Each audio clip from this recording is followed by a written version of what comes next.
welcome you guys to today's video. Today we are getting the AC completely replaced. We have 2 units, we're replacing both completely because they are both not salvageable. Total quote to replace both the units. We got 6 people to come in to get quotes. We took weeks to get our quotes. $33,000. We're getting it done.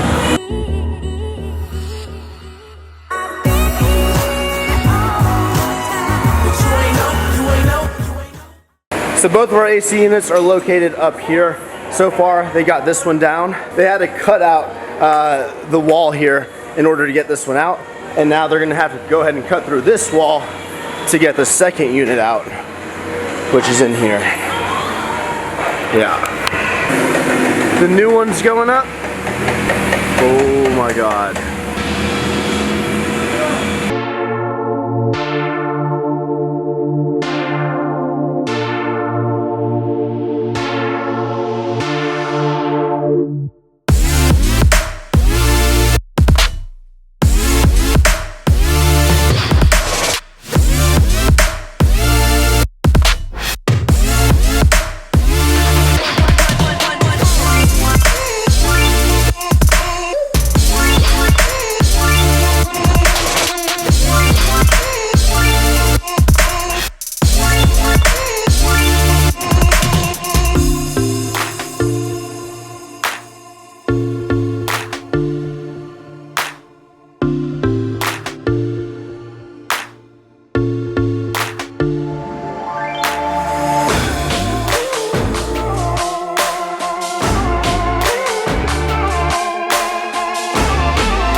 This past week, I bought some pretty random items for the house. I kept seeing things pop up in my ads, and then I bought some unnecessary things. But I'm gonna show you what I got. None of this is sponsored. I paid for all this stuff out of my own pocket, even though some of it's very random. First things first, I went to get a mic, Video Mic Pro Plus, coming on the camera in 3, 2, 1. The first thing that I got on this random week of kind of internet shopping is called a gravity blanket. Now this is a 20-pound blanket that's supposed to be like good for people that kind of have trouble falling asleep. It's supposed to make you sleep better. It's supposed to like relieve anxiety, and it sounded great. So I saw it on an ad and I bought one. It's got like these little beads inside of it. It's like super heavy to carry around the house, but this is how big it is. I wish it was a little bit bigger, to be honest. I'll lay on it so you can kind of see like in reference. It's good, but I just wish it was like a little bit longer and bigger. But to be honest, after using this for like 2 to 3 days, both Heidi and I like love it. No, like we love it. It just, when you're laying down, it just kind of, it like holds you in. It's like heavy and like you don't want to move. Like I can honestly say over the last 2 nights I've had really good sleep. What about you, Sam? Yeah, I talked so much smack to him because I was like, why would you buy a stupid blanket that was weighted? That's dumb. Yeah, but I've been stealing it every night. Yeah, pretty pricey, but I like it a lot. We don't have a dog bed here at the house, and honestly, like Nala likes to sleep on the bed kind of in the mornings. She'll get on the bed at night, and then she'll jump off the bed for a few hours and like sleep like in the bathroom, and then she'll come to bed in the morning. It's because we move a lot, you know, she's like, we move. So I feel like she'd like the bed in the... You move a little bit and she freaks out. Yeah, I actually saw Katie Hearn post this and she recommended it. So Katie, Hayden, if you guys are watching this is from you guys. Thank you for making Christian spend money. It's actually like a really nice looking one.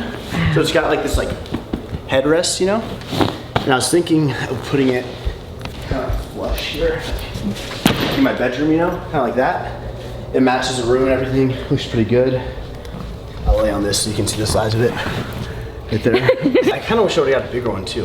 Isn't it like Tempur-Pedic or something? It's like super soft, yeah. Like I think she'll like it.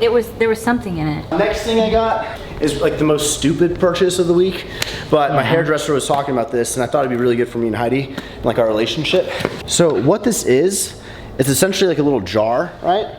That you can put like your phone in. So if you're going like, if you're cooking dinner, hey, like phone's inside the thing, but it's actually like a lockbox. So you set like hours, minutes, and seconds, or days if you want. And I guess you just like do it like this. So if you want to lock it for like say 60 minutes, and I think you just like click that. Oh, 5, 4, 3, 2, 1. Wow. Boom. And then like put your snacks in there. And then you're locked. So like then it's like a countdown. So if you want to go on a date or just kind of put your phones up and have like personal time, if you got like some snacks and you're like peak week, you need to put it in here for like 8 days, you know? Gross. Oh, it's so heavy and comforting. Literally using a hairbrush to make this work. All right, I am currently in San Antonio, Texas. I'm gonna be here for a few days, and then this weekend I'm actually flying to New Mexico to go to the Masthetics Legion Iron Gym grand opening. 2 friends of mine, Simon and Garrett, are opening up their gym. Anyway, I just finished up a workout here at Gold's Gym. I couldn't take in my camera because they're very, very strict on filming, specifically here at this Gold's. I hit 4 sets of 10 with 225 on the bench.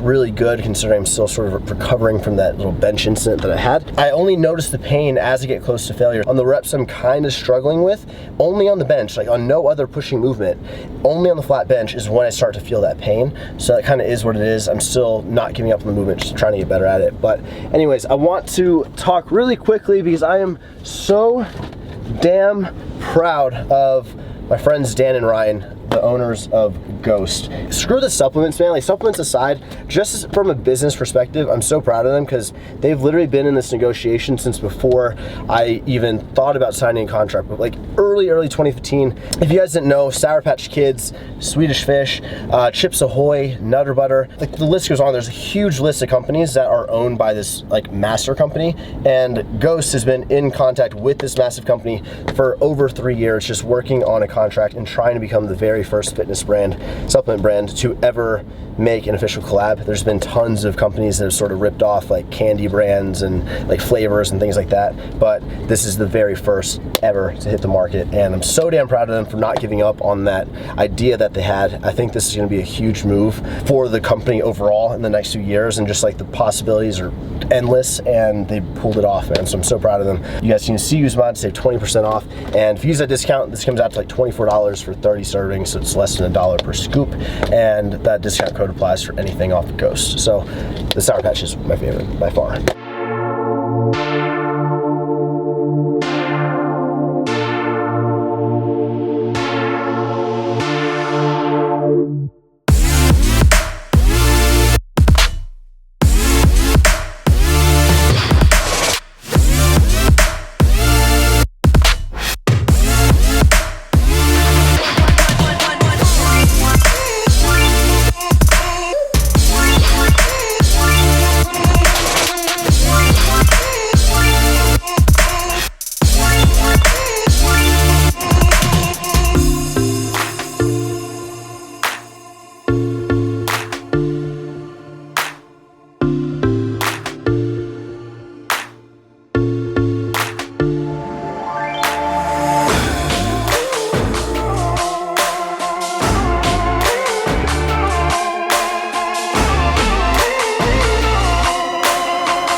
Okay, just finished up that workout, and now we're at the grocery store. We already put everything in the car, and then Heidi forgot something, so she ran back in. I picked up some Mucinex Maximum Strength. It's supposed to help relieve congestion and thin out your mucus.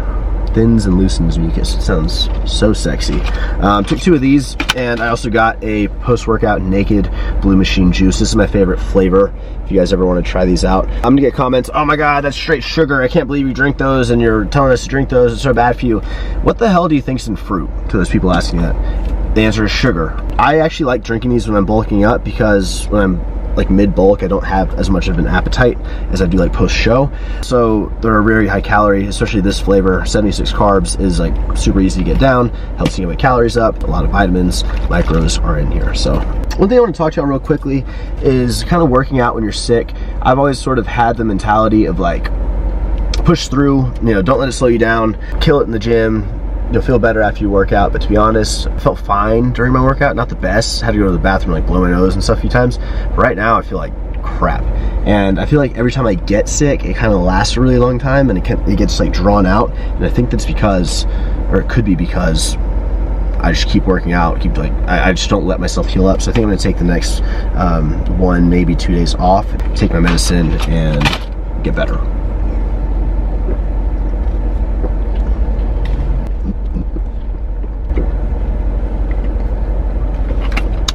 Alright, so we made it back to Heidi's apartment. She is just meal prepping away, making a ton of food for a YouTube channel. She's recording some stuff. This is a rare sighting over here. Wait till I put marinara sauce on there. It's a low-carb spaghetti. Wow. With turkey meatballs. Wow. But I want to go on a little quick talk, because last night Heidi and I were actually watching. You know, before I say that, look at all this stuff here, man. We need to figure out where all of this stuff, all this furniture, look at these mirrors, like dresser, bed. Like, where's all this stuff gonna go? We gotta figure that out pretty soon. Because I'm not gonna tell y'all when Heidi's moving in. I don't want to spoil that. Let her tell you guys on her channel and all that. But it is gonna be here very soon. We are good to go. First off, this setting is way more dramatic than I intended it to be. It's already nighttime, and so I wanted to use this light to get some decent lighting here. But we're gonna jump into this talk. The first thing I wanna say is that everybody in the thumbnail, Steve Cook, Chris Jones, Max, and Rob, those are all some of my closest friends in this entire industry. And I texted them today, actually, before I posted this, asking if I could use them in the thumbnail and sort of like what this talk was gonna be about, and they were all cool with it. All those people in the thumbnail are literally like prime examples of the opposite of what I'm about to dive into. And yeah, so let's just get into it. Last night, Heidi and I watched Shane Dawson's new video. He's doing a documentary series on Jake Paul, and he released his first episode. I had honestly never heard of Shane Dawson. I know he's like super popular, but I watched him for the first time last night, and it was awesome. It was a really cool, really well-made video. I think what he's doing is really great. And in that video, there was a piece of it that was talking about how a lot of YouTubers and content creators sort of have this switch, right? Before I go any further, I just want you to know, like, this talk is gonna start with YouTube and content creators, but it correlates to everybody. So just give me a second to kind of make the story, okay? He talked about how as content creators, you know, whether it's Jake Paul or me or anybody on YouTube who is getting in front of a camera, you're like this person, and then you have this switch that you turn on, and then you're in front of your camera. You have more personality, you're a lot of times more outgoing, you're a little bit louder, you're a little bit, you know, more showy. You're in front of the camera, and to be honest, that's super natural if you're doing this kind of thing. Even, you know, myself, like I would say I'm very close to like the same I am off the camera that I am on camera, but I can definitely tell I talk with my hands more, and I'm more enthusiastic and everything, and it's not a bad thing. But I think that can become a bad thing, that switch, when you end up becoming a person that's so far away from the person you actually are, and you get almost really carried away, and you start doing things and, you know, saying things and acting certain ways that you would never act if you were like this person, almost literally like an alter ego. And I think it correlates to everybody watching this, because I think the lesson there is that eventually, if you're putting on a show and trying to be this person, trying to fake it and trying to fit in with a certain group, or trying to impress a girl, you go on a date with this girl and you're kind of talking yourself up a little bit, you're exaggerating a little bit here and there. We've all done it. We all know friends that do it. We all know that people that kind of just play it up a little bit, right? Play up what they're doing on, what they're working on, their job, how good they're doing, and things like that. And then you sort of build up this character and these expectations that are false. That's not really you. And another example, if you go for a job interview, right?